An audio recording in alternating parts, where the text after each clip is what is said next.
é um pedido de mudança de comportamento, mas a nossa relação de entregar a Deus para nos ajudar é muito parecida com aquela clássica cena de Ghost, quando o Whoopi Goldberg está com aquele cheque de $4 milhões, motivo de toda a tragédia do assassinato do namorado de Molly. E ela entrega àquela freira, numa avenida de Nova York, o cheque. A freira pega e ela fica segurando, porque ela quer ficar com o cheque. É mais ou menos esse movimento que a gente faz com Deus. A gente finalmente cansa, a gente finalmente esgota-se, a gente finalmente desiste. A gente, Deus, por favor, agora me ajude. E se ele pudesse, assim, se ele quisesse dizer assim, faz tanto tempo que eu estou aqui para te ajudar, mas você não deixa. Mas tudo bem, chegou o momento de você pedir. A gente entrega e segura. Não, mas deixa eu tentar.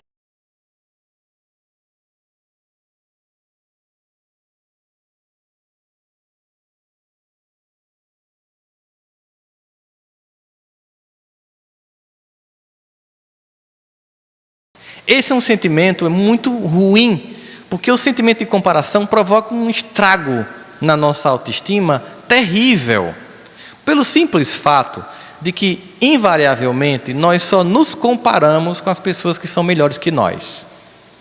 Sempre. Nós escolhemos, no elenco de milhares de pessoas que nós conhecemos, umas 10 ou 15 que a gente acha vitoriosas em qualquer campo, e diz, eu queria ser assim. Existe um filme muito interessante chamado O Todo-Poderoso, com Jim Carrey. Não sei se vocês já assistiram. Ele faz um personagem chamado Bruce Nolan, que é um comentarista de TV. Ele tem uma característica. A forma como ele comenta a notícia é humorada. E muitas vezes ele se sente mal porque ele queria ser o âncora do jornal. Nesse processo, ele tenta conseguir a vaga de âncora. O diretor do jornal não permite, do telejornal não permite, e ele passa a praguejar Deus. Nesse momento que ele se irrita profundamente com Deus, porque caprichosamente queria que Deus botasse nele o dom que ele queria e não o dom que ele tinha, Deus aparece materializado com o personagem de um ator muito conhecido, que agora esqueci o nome dele. O nome é? Morgan Freeman, exatamente. Ele aparece e na discussão faz o seguinte, então tá, você quer ter um dom diferente do seu, eu vou dar mais que isso, eu vou dar meu dom para você. E meio que Deus tira férias e deixa ele no lugar de Deus, com todos os poderes. Tem aquela cena clássica em que ele faz a sopa abrir como mar vermelho, né? Ele testando se ele tinha poder. No fim ele percebe, quando ele toma o lugar do âncora, se torna o âncora do jornal, criando notícias fantásticas para que ele aparecesse a ponto de ficar destacado de forma inequívoca, ele no fundo sente um vazio profundo. Primeiro vazio, ele não tinha competência para ser Deus. Isso aí é óbvio, porque nenhum de nós tem, né? Porque se a gente fosse Deus por um segundo, a primeira coisa que a gente faria era se vingar das pessoas que a gente não gosta. A primeira lista que vinha era dos inimigos, né? Então a gente não tem esse dom porque a gente não tem a capacidade de tê-lo. Tanto que a gente diz, quando está com muita raiva de alguém, Deus não dá asa a cobras. Porque já sabe que se cobra é um animal perigoso, imagina voando, né? E imagina significa dizer que meu poder de ser ruim já é terrível, rastejando na ruindade. Se eu voasse na ruindade, seria muito mais letal. Então, que bom que Deus não dá asa a cobras, incluindo a cobra que eu sou e que reconheço. Então, nesse momento, ele percebe, e há um vazio nele, porque ele percebe que, na verdade, não era o talento dele. E ele não era um bom jornalista para ser comentarista ou âncora. O que ele fazia de bom mesmo era aquilo. Mas ele tinha um dom específico. E aquele dom contribuía na economia do universo. Geralmente nós recusamos os nossos dons quando nós queremos pautar e qualificar os nossos dons da forma como o mundo qualifica os dons.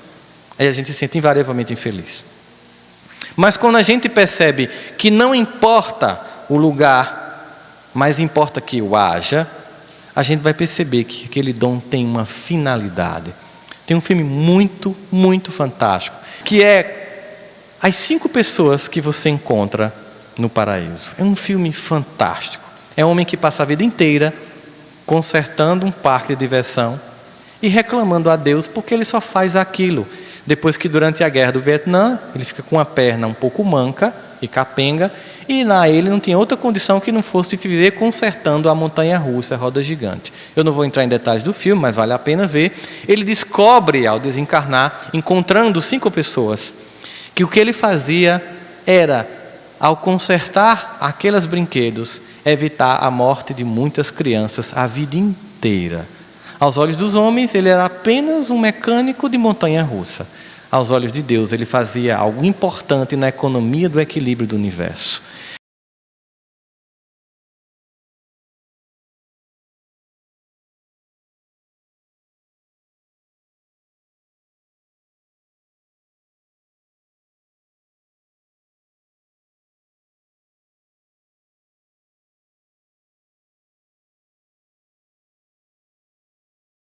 Talento é que você use, é que você haja.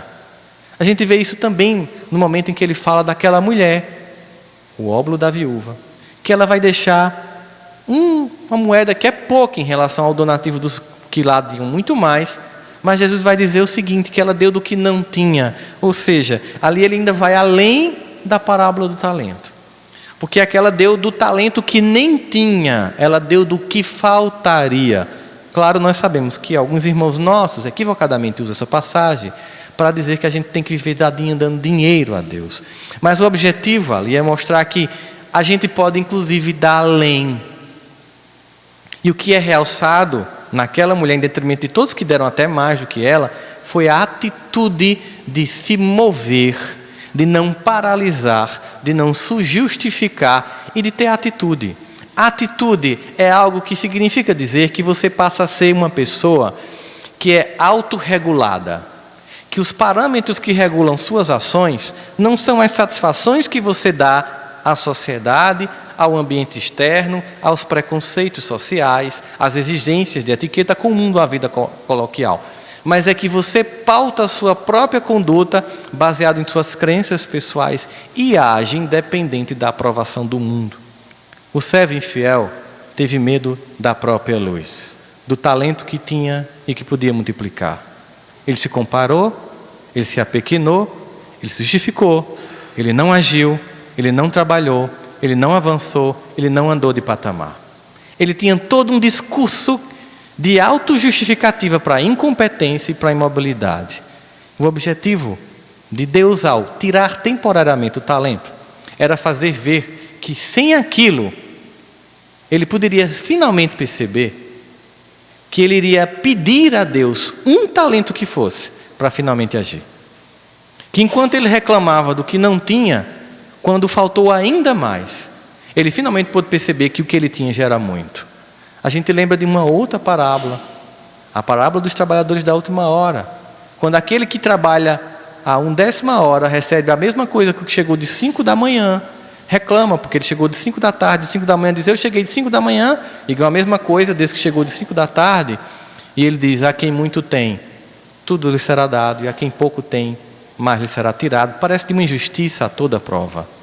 É daquele que reclama, daquele que se compara, daquele que não entende que cada um tem um projeto e uma tarefa especial.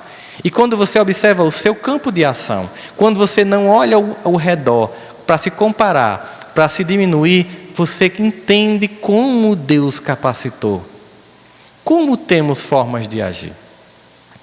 Entende, por exemplo, que muitas vezes ligar para aquela pessoa que é difícil de ouvir, porque é repetitiva, porque é inconveniente, é um gesto de profundo amor e caridade.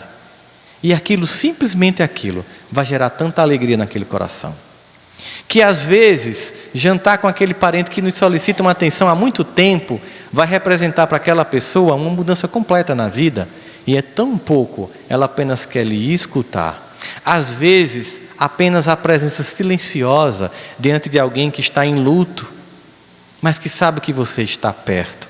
São tantas as formas de ter talentos, de agir. E sempre que a gente acha que tem que fazer alguma coisa extraordinária, no fundo é uma justificativa para dizer para nós mesmos, eu só tenho um talento, eu escondi. Eu acho que nenhum de nós que eu vi aqui a palavra servo infiel. Dói a ideia de ser infiel.